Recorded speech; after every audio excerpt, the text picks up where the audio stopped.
All right, should be good to go, and I'll pass it off to you, Heba. Okay, great, thanks. Can you hear me? Yep, you're good. Okay, awesome. So hi everyone, my name is Heba Jarrar.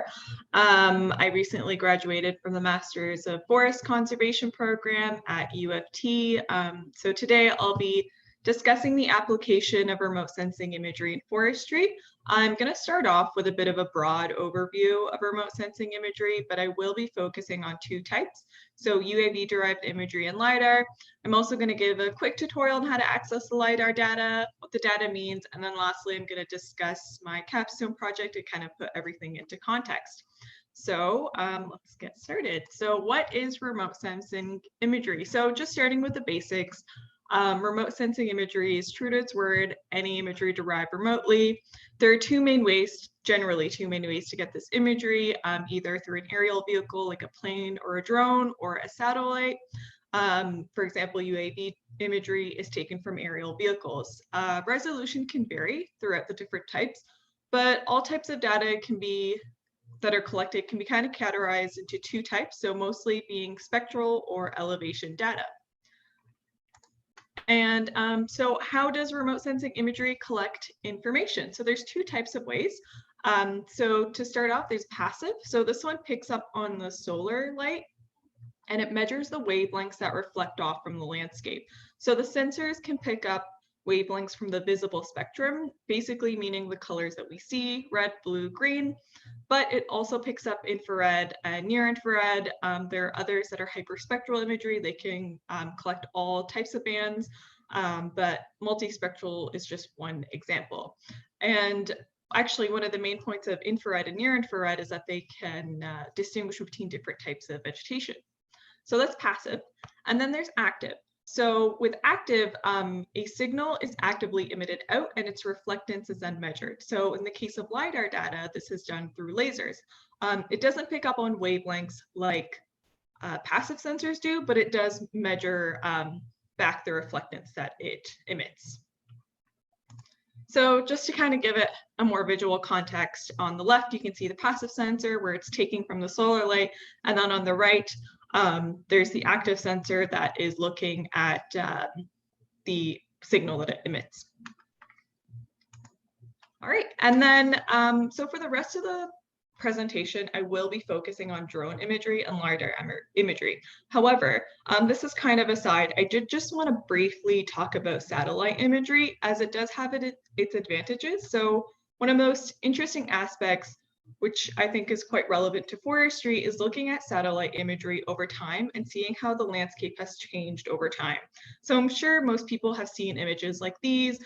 This one is of Mount Fuji in Japan, and it's looking at melting ice over time. This data is collected from Landsat. So this is actually one of the first satellites to be put out. It was first in operation in 1972. It's publicly available to use and it's free to use. And the imagery spans the majority of the world. So it's a really neat feature. So for example, if you're curious about Nova Scotia and how it looked like in February 6th of 1973, you can actually go to this website and derive that spectral imagery. So this one's a medium resolution. So older imagery is at a resolution of 80 meters by 80 meters, but more recent ones are 30 meters or 15 meters. And starting in 1984, the imagery also includes infrared and near infrared, and it means you can actually calculate information on vegetation indices. So there's several ways to access this data. That's just the link. I have it right there, the link to the map here where you can actually get this imagery and you can go through the timeline. So I just wanted to bring this up because there is a lot of publicly available satellite imagery already out there that's very useful. You can derive a lot of really interesting information from it. You don't need to get too crazy with like LiDAR or anything like that. But moving on from satellite imagery, I'm going to start talking about drone imagery now. So unmanned aerial vehicles, or drones, are kind of, to put it simply, drones with cameras and a few accessories. So these accessories can vary widely. The most common type of imagery that's collected through drones are through passive sensors, which, as explained previously, they allow for the visible wavelengths, as well as like various other wavelengths to be picked up. So red, blue, and green, infrared, near infrared.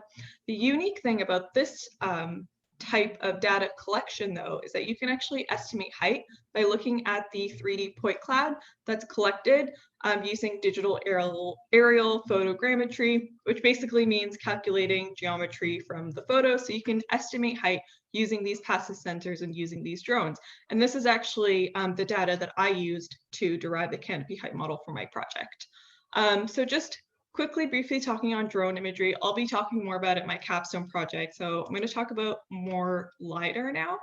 So LiDAR is a sensor that can be attached to varying mechanisms, but it is typically collected aerially through planes. It works differently to passive sensors in that it does not pick up on wavelengths.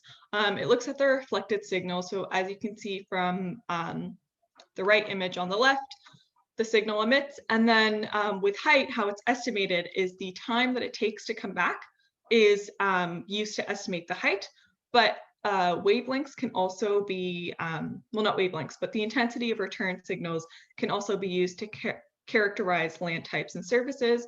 So for example, vegetation has lower return intensities than the ground, and so you can use those return intensities to distinguish between the different types of landscapes. So from that data, it also creates a 3D point cloud. And so one of the main advantages of LiDAR over passive sensors is that if you look at the image on the left, it can penetrate through the canopy. So it allows for a higher accuracy when looking at the terrain in comparison to passive sensors, which in high density LiDAR is better at modeling different forest structures. It's better at estimating terrains. And then with the image on the left, that's just showing the different types of LiDAR that you can use. So there's terrestrial, there's airborne, there's spaceborne, there's different ways to use LiDAR. But yeah, as I said, the most common is usually airborne.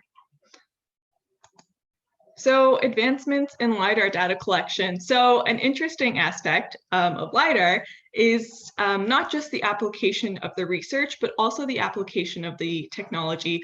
So one really cool innovation that I think is very neat is LiDAR Backpacks. So they have a unique application to forestry because you can essentially walk around the forest while collecting height and dBH at a much higher efficiency, than terrestrial LiDAR, where you would kind of need to continuously set up the scanner at different locations.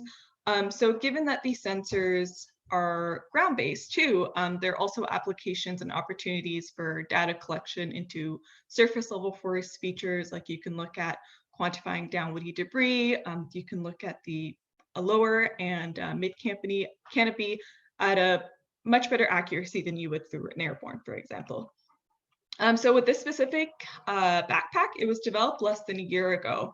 Another thing that I would like to mention too with this backpack is that it came with accompanying open source Python code, which kind of brings me to a different point, maybe a little bit of a tangent, but I will touch on it throughout the throughout this webinar, that there is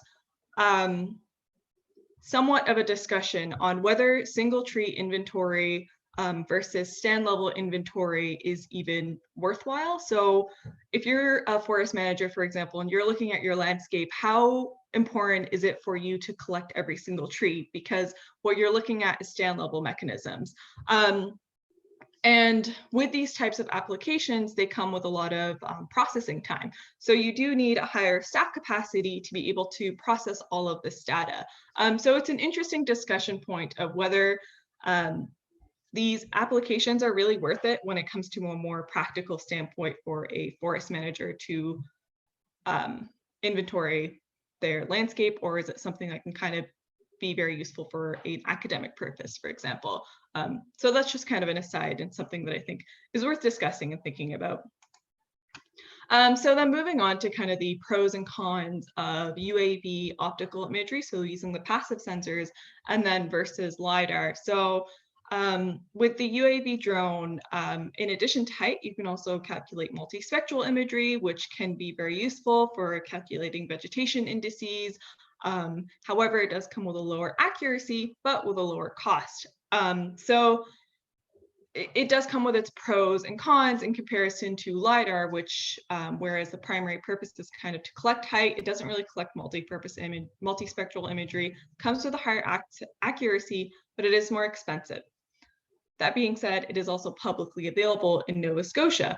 But the difference here is that the data is available over 5 to 10-year timescales, whereas with drone imagery, you can access that data. You can collect data at a higher frequency. You can get more data, for example, if there's a natural disturbance or if there's a wildfire and you want to look at your landscape, you can use a drone imagery to calculate information, whereas with LiDAR, you kind of have to wait until the next rendition is published. So there's pros and cons.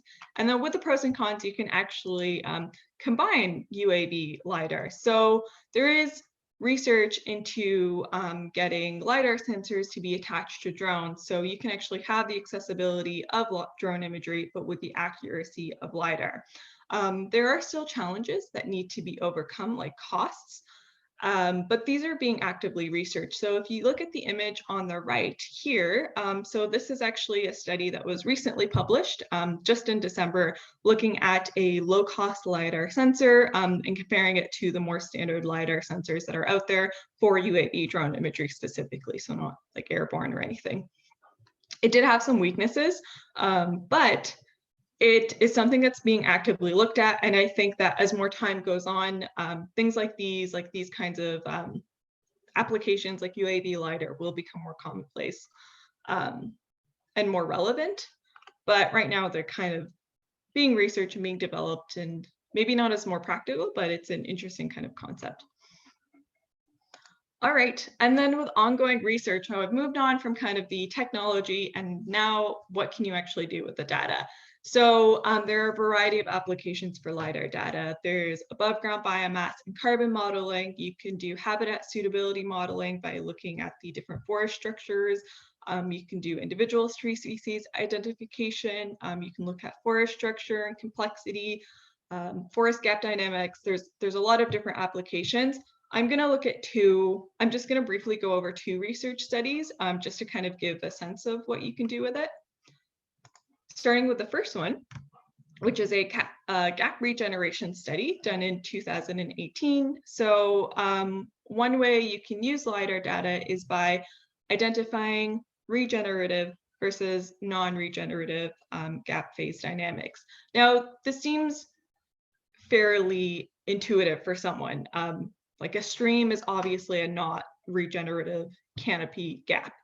However, if you're looking at it from like a remote sensing perspective or a GIS perspective, when you're looking at a layer, you can't actually pinpoint those areas. They all are the same. They're all areas that have less than 1 meter accurate, like 1 meter in height. So studies like these help be able to distinguish between whether a canopy is actually a regenerative canopy, so it's one done by natural disturbance or a clear cut or a harvest, other type of harvest, or anything like that, or if it's just naturally non-regenerative, if it's a rocky outcrop. So a lot of these studies are very useful in regards to that. And these ones actually, this one used a canopy height and a digital terrain model. So it didn't even look at the 3D point cloud. It's very applicable, I think, to like forest dynamics. And then moving on to the next study. This one is on LiDAR and urban forestry. So if you heard me mention before, I did kind of mention the significance or the value of single tree inventories. And I think one case where single tree inventories are actually quite important and relevant are in urban forest settings, where you do want to know how one tree is doing on one street, and you do want to have that kind of location set and that monitoring in place. So with this study, it actually mapped the 15 most common urban tree species, and it tried to identify those in Surrey, BC. So the accuracy ranged from 50 to 90%, and it combined LiDAR data for the structural information. So on that image right here, you can see the point clouds being created. And then it also used the hyperspectral data from passive sensors for the spectral information and to be able to distinguish between the different vegetation types. So just to summarize, single tree inventories can be very advantageous in urban forestry. So there's different applications. It's not just black and white. There's a lot of range that you can do with the data and applies differently in different settings.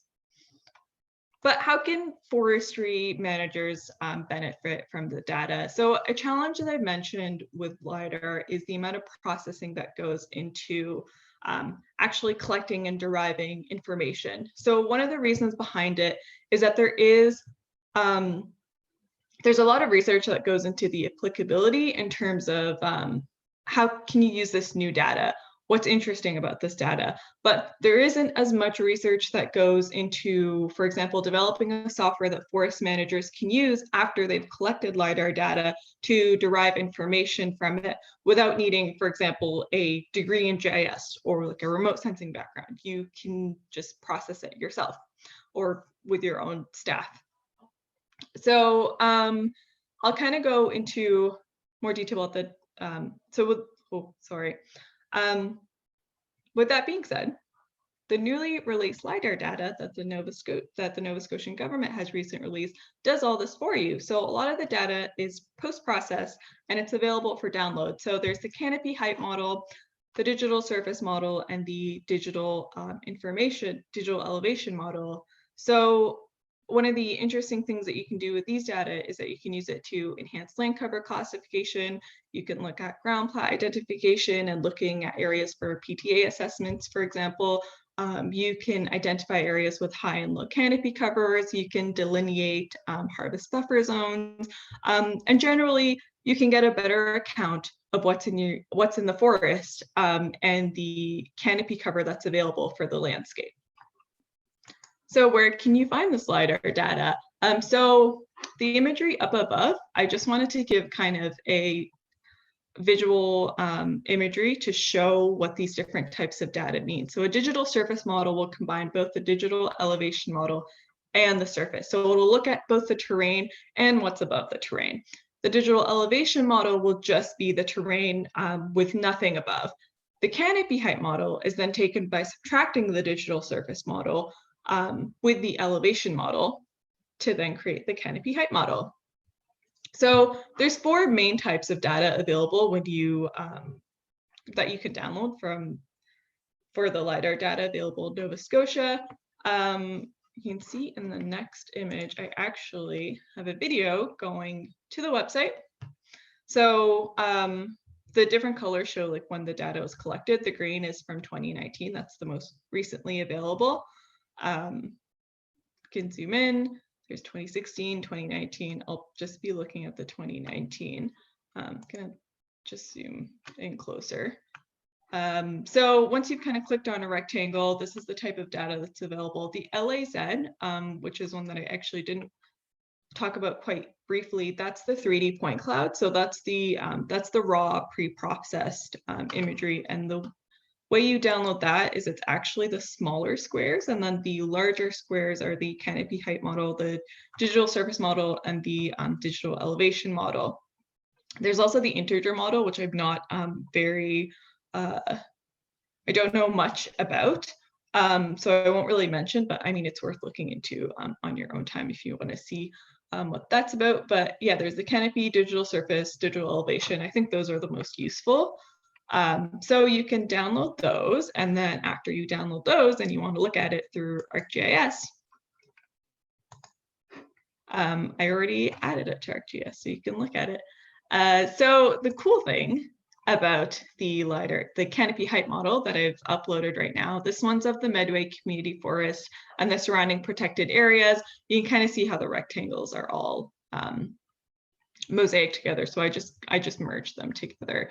But if you look at the left, there's the legend. So this one is a little unintuitive. So it does say -3.6 to 90 meters in height. So this is pre-processed. So you would want to identify those areas and remove them potentially, or for example, for the negatives, you might want to set them as 0. But for the majority of landscape, it's going to be about 0 to 30 meters. And you'll see like a canopy height model later on when I look at my Capstone project. But just zooming into the data, there's a harvest plot. There's one of the harvest plots, which is kind of cool, at the Medway. And then there's the roads. You can also see the past clear cuts quite clearly, but you can also see the crowns from just single trees. It's quite cool. There's a water body, more roads. And then another cool thing to look at is actually the buffers. You can kind of see how there's a very dense forest around the water bodies. You can see that over here as well. More little harvests. They're very cool to look at. Anyways, yeah, that's it. That's the LiDAR data. When you look at it up close, it's quite cool. Moving on though, to alternatives to Arcgis. So what I was using just before was Arcgis Pro, but Arcgis can be quite costly. So I did give out an alternative to Arcgis, which is free. So it's a free OpenGIS software. It's comparable to Arcgis. I have the link there. It doesn't have the same online capability. So like story maps, apps, things like that, maybe you can't really use them for QGIS, but everything else, like all the spatial analysis, basically everything you can do in ArcGIS, essentially you could do with QGIS, and it's free, it's available on Mac. It's just something to think about if you're interested in looking at this type of software and getting to know it, but you don't have ArcGIS, there are options out there. And then for the LAZ point cloud, I'm not an expert on this by any means, but I did list out 2 tools that you can use if you are interested and you want to learn more about how to process the raw data rather than just using the derived Canopy height model and digital elevation model. So I'm pretty sure both of these are free. I know the package, the LiDAR package definitely is, but I've linked those just in case anyone's interested. And that's about it for my LiDAR spiel. So I'm going to move on to my capstone project. So essentially, my capstone project was completed in partial for fulfillment to the Master of Forest Conservation degree when I was at U of T.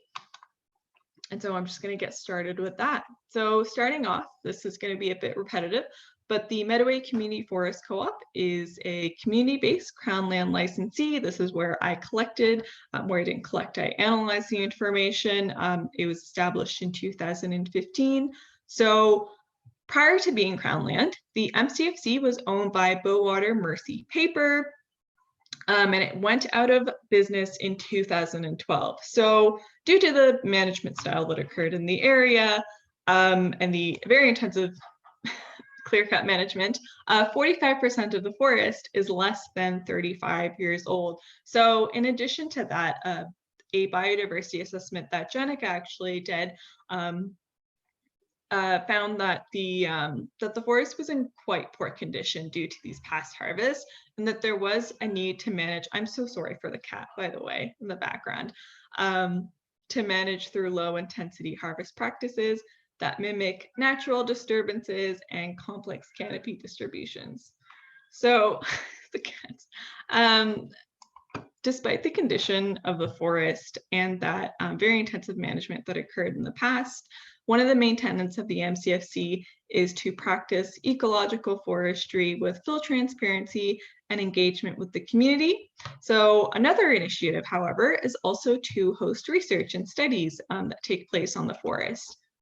So one of these studies was in August 2019. So Orix Geoscience, a geomatics firm based in Toronto, flew a Wing Char 1 drone over approximately a third of the MCFC as a pilot project to expand their geospatial services from mining to forestry.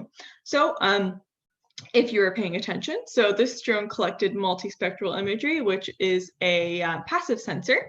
So the point cloud can still be used, however, to create a digital surface model and a digital terrain model. I do want to note, digital terrain model is essentially the same as digital elevation model. It's just looking at the terrain. And so the canopy height model can be used to create a model that can look at stand metrics such as volume, density, and basal area. So that's what I decided to look at. Do that intensive management. I wanted to see the forest structure and see if I can model basal area and get a sense of what the forest is like.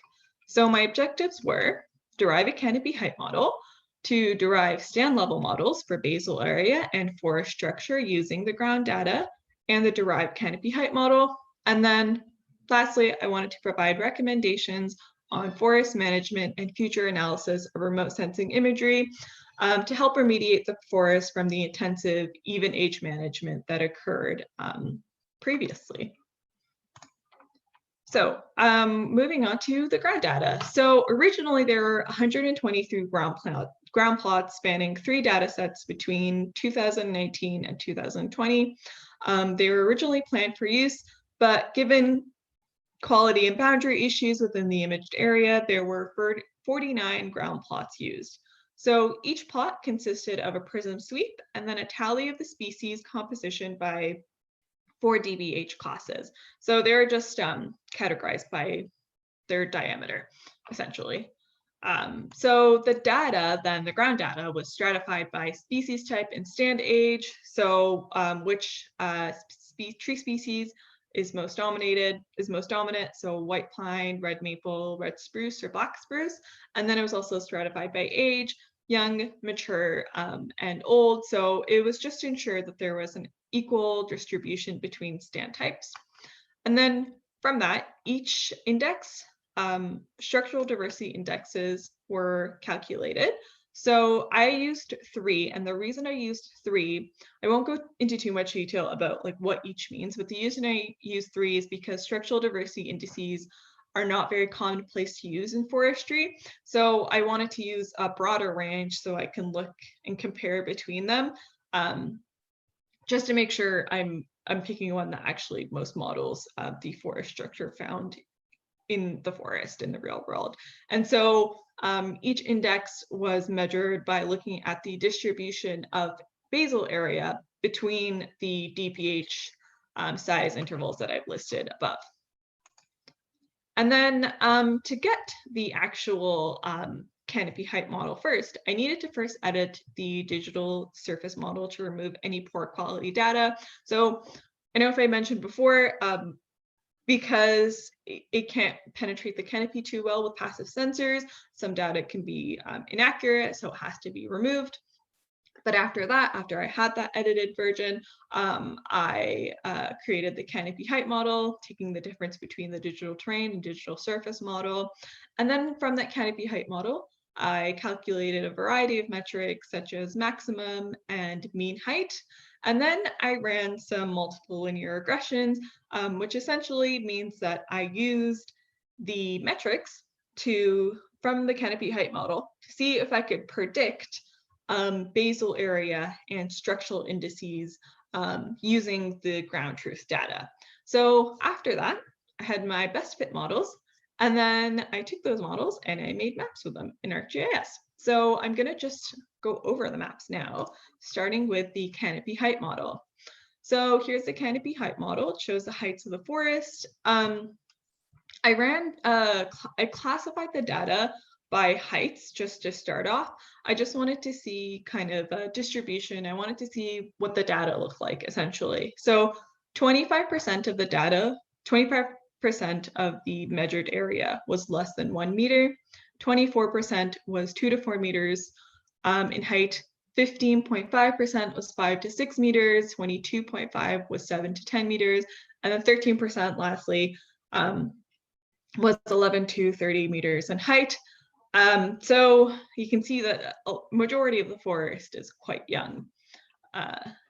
And another thing I just wanted to mention is that for the majority of the presentation, I am going to just look in the Victoria Road region just to see and showcase the finer details, the details at a finer scale, because it's better to see essentially. So moving on to the structural indices, I'm just going to show the Berger-Parker index. I'm not going to go through each structural indices because they didn't actually end up predicting or modeling the data very well. So essentially, the model, the BP index model, had an R² of 32%, which essentially means that the measured values, so the ground truth values that I found, correlated about 30% with the predicted values, so the values that I predicted using the models. However, with that, there is still some interesting things that you can derive from the model. So just to start off, I took out all of the heights that are less than 1 meter. I did not differentiate the difference between if the canopy is regenerative or non-regenerative, but I did take out anything less than 1 meter just because it didn't seem quite relevant. It wouldn't have been forested anyways, and it could have been a water body or any type of feature or road. But another thing that you can see from the map is how fragmented it is. So the area, so with the BP index, 1 denotes higher structural diversity, 0 denotes less structural diversity. So there's quite a few light patches. So even with the model, it does show quite low structural diversity, but it also shows very fragmented landscape with areas with very high, sorry for the cat again, structural diversity, and then areas with low. And then moving on to the basal area model. So this one explained more variation. So it had an R² value of 55%, which means it has a pretty good accuracy. Again, you can see the fragmented landscape. You can also see, I know I mentioned this before, but you can see the buffers and how it picks up on those areas, those buffer zones that were previously left behind from all of the forest activity. So that's the basal area model. And then moving on to, oh yes, sorry, that's just me highlighting the buffer zones and the riparian edges.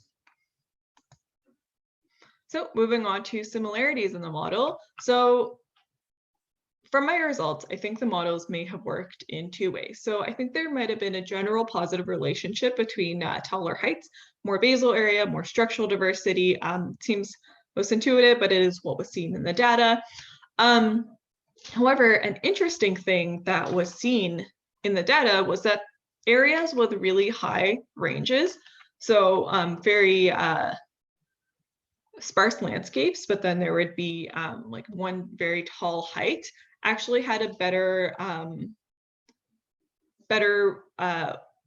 way of indicating lower basal area, which is where the models were at their weakest. So this may have been due to the historical, the past harvest mechanisms that occurred in the area, which were pine seed tree harvest. So essentially, it's where large pines, about 10 to 30 trees, were retained per hectare. And I think the models may have then picked up on that with lower basal areas showing those high ranges between one very tall height, tall tree, and then very sparse understory. All right, and then some shortcomings of the model. So the model is consistently overpredicted in stands with lower basal area and less structural diversity. They didn't have that, especially didn't have that range mechanism that I just explained. So this may be due to then 2 reasons. So the lack of ground data in clear-cut stands. So with the young stands, they were still, that were collected from the ground truth data, they were still forested. And I didn't account for the fact that there would be so many very sparse stands, sparse forested stands. And then secondly, the models may have assumed from that lack of ground data in clear-cut stands a very high basal area and structural diversity, which just wasn't seen in the ground data, in the actual, not the ground data, but the actual landscape itself. Okay, so then even with the shortcomings of the model, there are some recommendations that can be made by looking at the data. So as mentioned before, the landscape is highly fragmented. There's very prominent edge effects surrounding the riparian buffer zone. So one consideration that the MCFC could take would be to increase their set 30-meter buffer that they use, and then consider increasing it just to encourage remediation in the forest due to that past harvesting. And then also I recommend the MCFC continues with those low intensity harvesting methods, particularly to promote regeneration and structural diversity in young, even-aged stands, especially in the areas that were found in the models in the canopy height model. Sorry again for the cats, kind of a background music there. But aside from the ecological recommendations, there's also a more technical recommendation that I think more forest managers could adopt as a whole. So the creation of a spatial database. So there's a lot of good data that's collected when you go out into the field, especially if you're georeferencing your data. Like for example, with the prism sweeps that were done, they were at +2 to -2 meters in accuracy. They're fairly georeferenced, fairly well georeferenced data. So if you have the correct time, it's georeferenced, regardless if the site is meant to be harvested in the future, it still has value because your the LiDAR data, for example, would be from 2019. So it's important to hold on to that ground collected information to kind of create a spatial database that has all of this information that you can then use for further research. Another thing that you could add to the spatial database would be any noted features such as disease outbreaks or fires. Essentially, making use or giving like a kind of another life to ground data that you've collected, I think is particularly important because it's good data and it shouldn't go to waste, especially if you do want to do any modeling or any research you can take from that data because it's at the same time that was collected as the remote sensing imagery that you were going to use. So that being said, what are the future studies that can be made, that can be conducted? So first of all, with this specific study, you could recommend improving basal area and structural diversity model. So the use of LiDAR data, because it does encompass the entirety of the Medway Community Forest. And then from that, you can use additional ground data that's already georeferenced and then additional ground data in young stands. A second study would be to do a habitat suitability modeling. That's another research avenue. Connectivity analysis particularly would be a really interesting one to do at the Medway because of the habitat fragmentation, especially when you're thinking about mainland moose, for example, which may rely more heavily on these connectivity land bases to get through from like wetlands to more forested landscapes, and to kind of think about rehabilitating the landscape for species at risk, and making it more suitable living. But another thing that you can use in terms of habitat is you can also use the models to pick out ground plots for future biodiversity assessment. So I know with the Medway, they do continuous biodiversity assessments every 5 years. So having that data, you can then use to collect additional plots. Especially along water bodies in the young stands, I think would be very interesting. Lastly, I do recommend that the MCFC continue with the original plan for the data. And that was actually to conduct a study on the identification of disease and pest disturbances like the hemlock woolly adelgid, as seen on the photo in the right there. And also another thing that I didn't mention with the data is that you could actually use the canopy height model in conjunction with vegetation, like multispectral imagery. So for example, vegetation indices, and you can actually compare areas that have very high heights and low vegetation indices, because that might actually be, that might actually indicate that there might be standing dead trees because they're not picking up on any vegetation, but they're still very high heights. So that's one mechanism you can do, that you can combine the canopy height model with the multispectral imagery. In that case, I guess you could use the drone imagery since they already have multispectral imagery alongside it. So there's different uses for the data, I guess, in different ways you can combine it. All right. Thanks for listening. I'm sorry if it was a lot of talking, but that's all the ways that you can use LiDAR, and just a couple things about applications of remote sensing imagery in forestry. Thanks for listening. Awesome. Thanks so much, Heba. It's a ton of information to digest, but I'm so glad you could present to us all today and share the results of your study. So I'll give people a minute there to type out any questions they might have, or if it is easier to unmute yourself, or maybe we can do some sort of hand raising system to do it. But Tom did sort of note the HWA there, and you had in your slide and you talked a little bit about it, but yeah, maybe is there anything else you want to share about detecting pests or the effects of HWA on our landscape in terms of early detection or seeing the effects over time? Oh, that'd be a better question for Mary Jane, I think. Yeah, in terms of like, in the context of remote sensing imagery, I think it's an avenue for research. I don't know much about it, but really it would be looking at vegetation indices and seeing areas that are less productive, essentially, than other areas, like comparing that kind of productivity. I'm sorry, I can't give out more information. I'm not very well known. Yeah, I can jump into a little Yeah. bit in terms of the HWA stuff.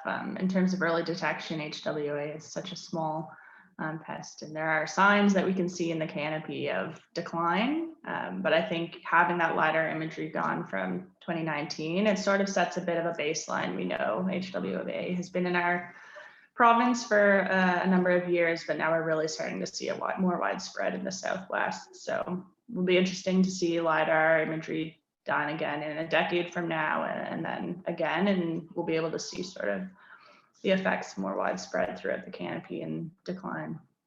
Okay. So Kirk has his hand up here. I can ask to unmute, and I think you have to, there you go.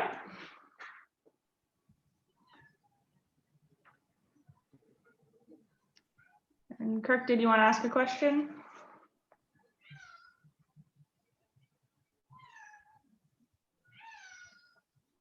I've got to say, Heba, I think we all appreciate the cat meowing throughout. Yeah, it's good. It's good stuff, right? I would let him in, but he would just walk everywhere and try to jump. So just stuck with the meowing. But on the topic, I don't know, Kirk, if you have a question, but on the topic of like looking at natural disturbances, I think there's that's also why I kind of mentioned the satellite imagery in the first place. It's important to look at like natural disturbances over like a long timeline, and there is satellite imagery that's available from like 1972, essentially, that you can kind of see and map out how the forest has changed. And with that, you can also look at any disease outbreaks that have occurred in the area. So there is LiDAR, but there's already like information out there that you can use to map out those natural disturbances. I'm not sure if there's an issue there with unmuting, but Kirk, if you do have a question and we're unable to hear you, feel free to type in the chat box and I'll be able to read it out. There's a question here from Stephanie. She's asking, what are the plans, if any, for areas that are damaged due to our overharvesting or natural damage, such as planting new trees? Yeah. Well, it really depends, I think. Another question for Mary Jane. There was planting, though, that occurred in the Medway community several years ago. But really, would kind of go towards regeneration surveys. So I know me and you, Jenica, we did quite a bit of regeneration surveys. So just helping the land kind of remediate is its own rehabilitation in a way. I'll expand on that for you a bit, Heba. Yeah. So I guess the MCFC, we have a active management plan, which kind of focuses our restoration efforts. So since we have such a young license area, a lot of the early stage silviculture that we're doing right now is related to pre-commercial thinnings and looking, so those are what are done before forest stands reach a merchantable state. So that's usually around the 10 to 15 year mark stage, depending on the heights. So in a traditional pre-commercial thinning, your forest license is usually released for just spruce or just conifer or commercially valuable species, whereas at the MCFC, we do a lot of active management towards promoting different diversity of species. And that goes as well with our planting different species rather than just spruce. So we're integrating pine and some hardwoods.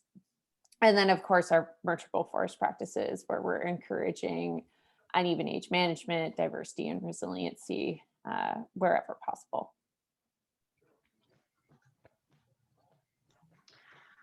Great, thanks for jumping in there, Mary Jane. There's no other questions right now in the chat box. So if you have any, feel free to jump in, but I think I'll ask a bit of a pesky question, Heba. If the LiDAR data that was released for the province just came out in November or somewhat more recently, and sort of after you've done your study analysis, I just wonder if you'd want to share any different tactics you would have taken or what you would have liked to do with more time with the LiDAR data. Yeah, definitely. I think Kirk typed out his question, but I'll answer your question first. So what would I do differently with the LiDAR data? Well, I'm so sorry for my cats. They're just, I let them in. Now they're making different noises. So I would redo the study, first of all. So I would look at the additional ground plots because they would provide more ground truth data for the landscape. They'd give more information on how the landscape actually looks like. I would incorporate all of the clear cut stands, the previous clear cut stands, I guess you could say, because they also hold a lot of information. With the LiDAR data, you would just have a more regions really to do the model. So with the drone imagery, it was flown over a third of the land base. With the LiDAR, it's the entire Medway. Yeah. And then for Kirk's question, how did you interpret your digital elevation model with enclosed canopy areas where you did not have the ground, you did not have ground data from the aerial imagery? Did you augment with other data sources such as field surveys or provincial DEM points? So I did not interpret the digital elevation model, but where you don't have any ground data from the aerial imagery. In regards to the drone imagery, I guess you would just estimate, you would be interpolating the data. So with the different, that's part of the processing essentially, like areas where you can't get the actual height, you would estimate it based on the other points. So you would have different height points, different elevation points, and then you would use that, and then you would use any type of method. So there's like nearest neighbor, for example, is one way to interpolate data where you take the height and you take whatever is closest to it and you predict that height using whatever is closest to it. There's I think it's called kriging, like the K nearest neighbor, which is like a different one where you would essentially be the further away, the less, or like the increased height. So there's different ways, but in areas where you don't have ground truth data, you would be estimating the terrain essentially from the surrounding data points. Great. And Tom's asking about applicability to small landowners or woodlot owners. Yeah. So it's a part of the reason why I actually included things like QGIS, which is more of an open source software, which allows you to actually look at the canopy height model for someone who doesn't have like access to ArcGIS or anything. It does take like a time to learn. but there are free options out there. However, also something that I noted in my actual paper itself is things like the Nova Scotia Working Woodland Trust at the Medways actually developing, being part of something like that would actually, I don't know, actually I don't want to speak for the Medway, but being part of initiatives like that would actually allow you access to expertise like forest managers or GIS managers who could actually provide you support and the access to things like Arcgis to look at the data. So there's different options. Right, and connecting with the regional woodlot service providers to utilize these sorts of technologies, have some more direct support on the land base there. Right, well, I think that's all for questions right now, unless anyone has last minute questions for Heba.